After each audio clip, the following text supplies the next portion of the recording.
Hi, well done. Right, well, I think nearly there, last lap. I know it's been very, very hot. AI. I have a little cottage in the Black Mountains in Wales. And our next door neighbor is a lovely woman in her late 70s called Anne. She's lived in the cottage all her life. She never married. She's known me since I was a teenager, and she's always been deeply interested in our lives, the lives when we were teenagers. She came to my wedding. She's been interested in the lives of our children. We were down there just really a few weeks ago, and she's always wanting to catch up, and she was asking me what I'd been doing, and I'd said I'd been in Hong Kong.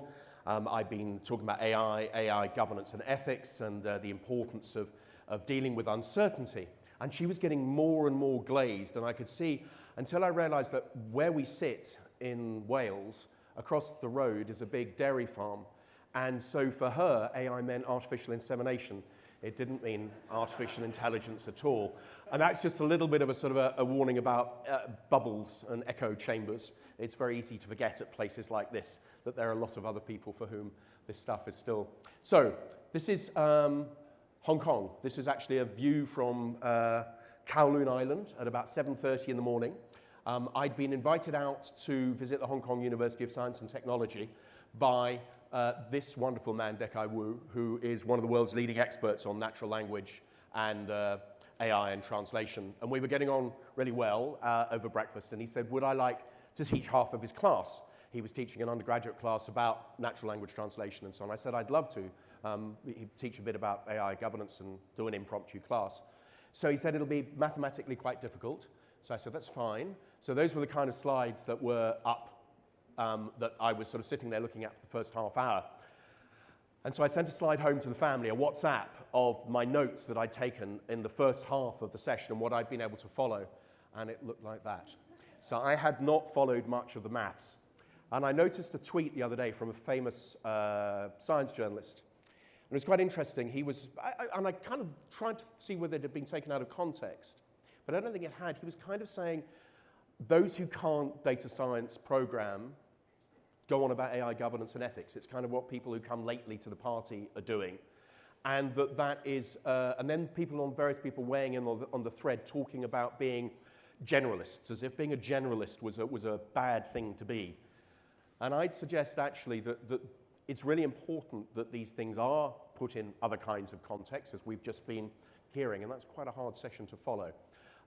So the reason I've become fundamentally interested in AI is that I run a company which was founded by my mother some decades ago, which is fundamentally interested in the nature of judgment, decision-making, and uncertainty, particularly in complex environments.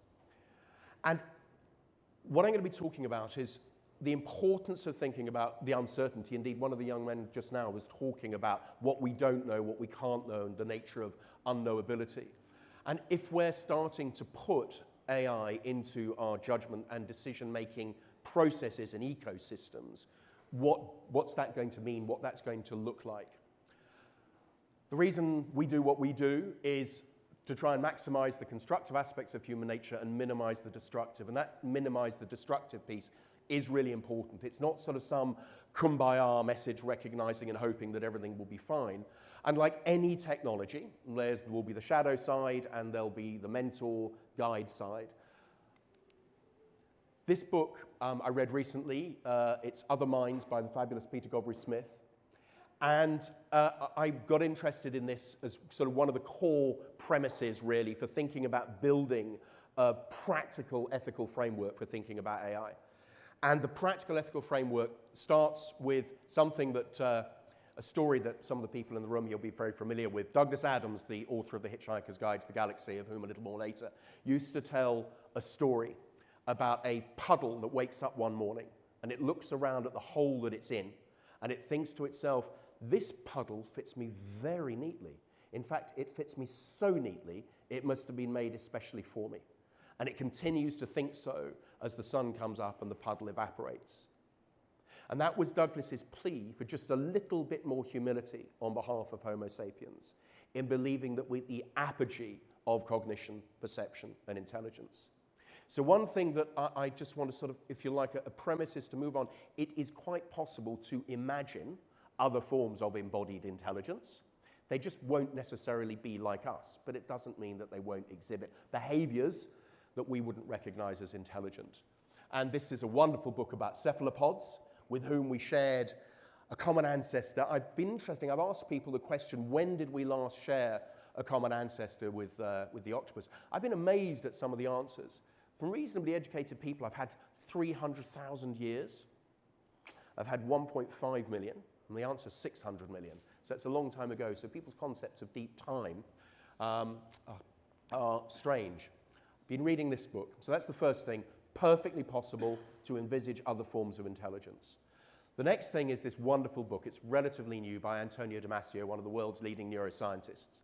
His whole premise here is that feeling predates consciousness, and that we are deeply embodied feeling creatures. And that leads me on to the audience participation bit. So I'm going to ask the audience, I don't know, there's no dancing, I'm not going to get anybody up on stage. Though I was actually at an event at the Hay Festival just recently where there was a wonderful moment where somebody wired up the former Archbishop of Canterbury, Rowan Williams, and we saw his brainwaves, an Archbishop of Canterbury's brainwaves, as he was asked to move his eyebrows and then meditate, and that was amazing. He just kind of went whoomp and woof this line in one of his brainwaves. I just want you to think of a moment in your life which brought you great joy, which brought you great pleasure. Genuinely, just try and something summon to mind which was a source of great joy, of great pleasure. Now something to mind which was the opposite.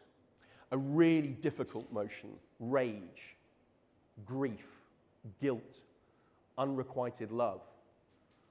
And just, I don't want to be too much of a downer, but just bring that to your mind and remember what that felt like.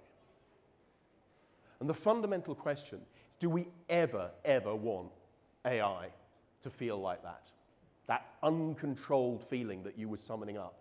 Do we ever want AI to feel like that, even if it were technically possible to create feeling? Now, I was having a conversation with somebody about some of my doubts about artificial general intelligence, and somebody was talking about reinforcement learning, and you know, we train these things, then it gets a dopamine hit if it gets some. I said, that's the entire point. The entire point is it does not get a dopamine hit, which is the result of 3.8 billion years of evolution on the planetary Earth. It doesn't get one. And even if we could put some form of meaningful pain into AI, that would seem to me to be ethically absolutely monstrous. It's one thing to deal with 3.8 billion years of evolved up quarks, down quarks, chemical, biological evolution, the cultural artifacts we created. It's quite another to put a pain collar onto something so that we could control it. Now, if it happens, if consciousness is an emergent property, pain is an emergent property, if it happens, then we will be dealing with it, but let's not programming it in. So, I was lucky to work on the movie for The Hitchhiker's Guide to the Galaxy, and this is a little clip from the movie, which Marvin! I think you ought to know I'm feeling very depressed. Well, we have something that should take your mind off things. It won't work. I have an exceptionally large mind.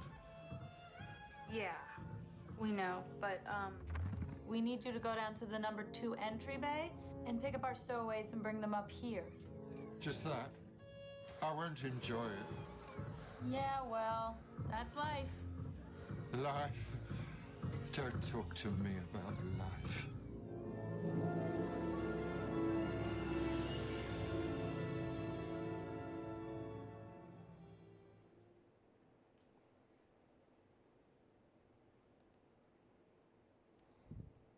Okay, so I chose Marvin for a very good reason. There's another great quotation from Marvin. It's the third book of Life, the Universe, and Everything. And it says, having solved all the major mathematical, physical, chemical, biological, sociological, philosophical, etymological, materiological, and psychological problems of the universe, except for his own 3 times over, Marvin was severely stuck for something to do and had taken up composing short, dolorous ditties of no tone or indeed tune.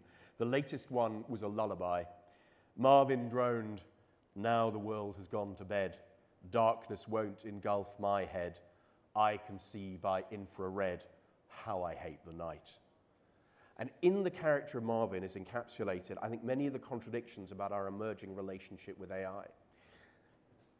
A brain the size of a planet, an AI, a paranoid AI who suffers from the long dark tea time of the soul. And that's the inevitability of anthropomorphizing non-human things. Our hubris about our ability to control outcomes and our worry that we won't. And fear and hope about the result of the emergence of new kinds of intelligence in the galaxy. So there's something very interesting about that character and the holding of these contradictory thoughts that it isn't human, it can't feel, it cannot a priori be ethical in any ethical system we have yet developed.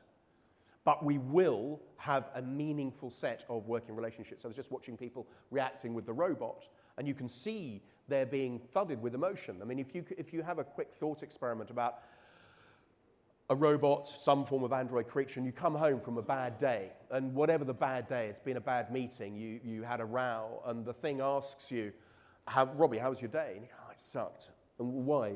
And now it's picking up tension in my voice. And it knows me well enough to know that if I do this, this is a tell. This is Robbie being tired or under stress. And it knows that. And it starts being sympathetic. It starts being empathetic. And I feel empathized with. My body is responding. My embodied self is responding in that way. The question is, am I being empathized with? Is it being empathetic? And does it matter? And those are three really interesting questions. Because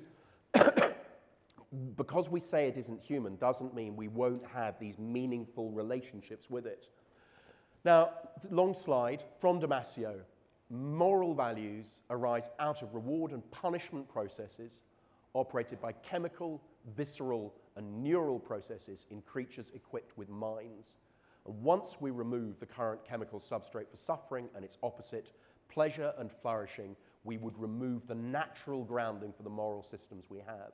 And that means what we're left with is, I have a deep concern about the notion of a priori AI ethics. I don't believe AI can or a priori be ethical. What we're left with is ethical human governance. So we have the golden rule, which we're all very familiar with. Do unto others as you would have do unto you. The silver rule, which is maybe a little bit better because it doesn't assume a group of ethics or a group of I know what's good for you, which is do not do unto others what you would not have them do unto you, meaningless for AI. So even the redoubt, even if you're a moral relativist or a cultural relativist, even if you're going with Confucianism or Buddhist ethics or right-wing fundamentalist Christian ethics, that would be a redoubt that probably a lot of people would feel that they could live with and be with. But it's meaningless for AI. Meaningless. You can't meaningfully sanction AI. It doesn't feel pain. It doesn't feel guilt. It doesn't feel shame. It doesn't feel remorse. It doesn't care. Robert McKee, one of the great script writing gurus. I've worked on a few movie scripts in my time. This is a diagram of the nature of story. So down the bottom left there, you've got a starting event. You have a heroine who decides to do something, and into that gap pushes back all sorts of other things. It's all, somebody used the phrase, I think just now, around unintended consequence. That's the nature of story, which is the consistent pushback against the things that you intended, the gap between intention and what's actually going to happen. And of course, in a story, that resolves itself classically in a three-act structure, but in life isn't a three-act structure, and there's a consistent series of those risk and opportunity spaces. Governance comes from the Greek word Kybernein, steer or helm a ship. It should never be about rules or tick box compliance, and rules will break in the face of the uncertainty we have around AI. So we need a system which lives with, doesn't pretend we can control complexity and uncertainty, risk and opportunity. It's a super poem by Philip Larkin, Days. And I'm going to move on to what I think we can actually practically do and think about as a result of this. Days by Philip Larkin. What are days for? Days are where we live. They come, they wake us, time and time over. they are to be happy in. Where else can we live but days?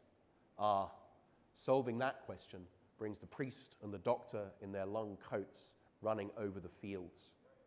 We live in days. We don't live in great big moral abstractions. We live in a whole myriad of tiny interactions with colleagues and co-workers. And this beautiful phrase, the famous phrase, the universe in a grain of sand, that's where strategy, purpose, value, ethics are always instantiated. They're instantiated in what you choose to do, not what you say, what you choose to do. And you do and you act and things push back on you. Your own internal demons push back on you. The colleague who's difficult, the lion or the tiger who jumps out from behind the rock wanting to eat you, the bridge you were hoping to drive over, or the flood. So ethics are local, daily. They're not abstractions. And somebody was talking about deontology, consequentialism. The space I think that we're probably going to be safest in is broadly some form of consequentialism, i.e. a close review about what happens. Working relationships with other kinds of intelligence. So here's one I made earlier, a little drawing on the left of what, through our history, societies, the social organisms which are in organizations, in families, in kinship groups, have been basically people to people. And into that gap sits risk and opportunity. Your own pathologies push back on you, the conditions you're working in, and the world pushes back on you. So this is a little key for the diagram I'm going to show you. That's a little Marvin. This is a key for enhanced Homo sapiens. And I've just recently registered a website, Homotechniensis, because of a belief that one of the most fundamental things that we are going to be seeing is we will see the emergence of enhanced human beings. I'm sure it's been spoken about extensively today. They will be part of the decision-making and judgment-making ecosystem with which we're having to deal. And at what stage does a Homo sapiens stop being a Homo sapiens? If it's had all of its genes swept, if it's able to have various chips and implants, what's the number? Will it be 42%? I don't know. So what we have now is a more complex ecosystem emerging in society, which is wholly new. It's wholly new. We haven't had this in 3.8 billion years of evolution, and we've got a fundamental new challenges. As a historian, I'm often asked, do I think what we're seeing is new now? And I think the answer is absolutely, unequivocally, it is yes. So how do you deal with it? You're very clear about what you want it to do, what you task it to do. You, at some stage, are going to have to entrust the purpose, strategy, value, ethics of the organization to the AI. It will do some work for you. What's that going to mean? What's that going to look like? And critically, how do you consistently review it? You ask some really simple questions. And these questions are about boundaries and about emergence. They're not about rules. How's that working for us? Who is us in any given context? And who are you asking about how it's working? So that's very important because of that deals or thinks about a lot of the bias issues, about a lot of the issues relating to the nature of data sets, diversity issues. Who are you asking at any stage in the process through implementation and design? Next question about what's the work. What's the work? Not is it intelligent, is it conscious, but right now what's the work you're asking it to do? And these things that I'm going to share quickly are key boundaries. They're not value judgments. The first question I would ask is the work the AI doing fundamentally advisory? Does it leave space for human judgment and decision making? So I can see that it has come across a phenomenal medical pattern. It's put together sociological data, weather patterns of data, closing of local health centers, and it's showing me a pattern unimaginable for a human being to have got at. But what we do with it is now a group of human beings' decision. The next question I'd ask, have you granted authority over any human being, consciously, unconsciously, in part or in whole? If you work for Deliveroo or Uber, the answer is unequivocally yes. You are managed in large part. But let's just push forward a little bit and imagine a surgeon, 10, 12, 15 years, operating on a car crash victim. The car crash victim is in a bad way. And you've been operating for an hour and a half, she's been operating for an hour and a half, and the patient is going to bleed out. You've got 60 seconds, 180 seconds to make a decision about what to do. There's an AI monitoring the vital signs, and the surgeon thinks she should do one thing, and the AI is recommending something different. Who do you back? You've got 60 seconds. In that moment, that's where the ethics of AI will sit. Your clarity around authorities will sit in that moment. I was having a conversation with the chief data scientist at the Ministry of Justice, where they've deployed in some prisons a very, very valuable piece of AI, which is about who you put in which cells with who. And it's reduced violence significantly. But imagine there's a moment where there's a very senior police officer and she is taking a new prisoner to a cell. And she introduces the new prisoner to the prisoner in the existing cell. And something tells her something's not right. Her 20 years of experience, as a gesture, a word, something tells her, the hair on the back of her neck stands up. What space has that work environment created for her to be able to say, I've got a concern? Because that concern could lead to somebody being beaten up. It could lead to somebody dying. And if she kept quiet about it because she was told, well, the AI gets it right most of the time. So, Rebecca, shut up. That's the next question is around, when will AI have authority in these moments? The next critical big question is around agency, how much agency you grant an AI to commit an individual or an organization or the wider society to risk or opportunity without a human being in the loop. And of course, we go right through to big issues around autonomous weapon systems. Of course, it's a big issue in the driving of cars. But that agency issue, and of course, the bigger the impact, if it goes wrong, the more careful you need to be before you let it out in the wild. The more times you need to have run it until the moment you give it the company credit card, until the moment you allow it to spend money, to administer medicine to a patient, to drive a car. This agency question is really, now these aren't value judgments. I'm not saying it will always be bad to grant the authority, or it will always be bad. There may be many situations in which an AI will do something quicker, faster, more reliably. No problem with it having agency. There'll be all sorts of wonderful things it does. But as the organization or the government or the society deploying it, have you thought that through? And how have you managed the potential risk impacts? Abdication. The more I've talked about this, it's one that people get really interested in. This is, what do we abdicate to AI and when? So I know this is a very obvious example, but it is a good one in driverless cars. So you imagine any one of us having been in a driverless car for 500 hours, problem-free driving, or a series of them. Then one night, it's a dark and stormy night, and the car thinks, is that badger alive? Is that badger dead on the road? It's a bit leafy. Robbie, back over to you. The idea that I will have my hands on the wheel with my attention primed the way I will now is a nonsense. I'll be watching Netflix. Do not design a system which is based on a profound misunderstanding of human behavior, because it's a dangerous system. So again, there may be times where it's absolutely appropriate to abdicate, but don't kid yourself. No magical thinking about what you abdicate and when. And of course, you can use that thinking bucket as well into the much wider issue about what we abdicate when on the wider society, because we can automate. At what pace should we? What are the other issues we need to consider? Nicholas Taleb has written this new book, Skin in the Game.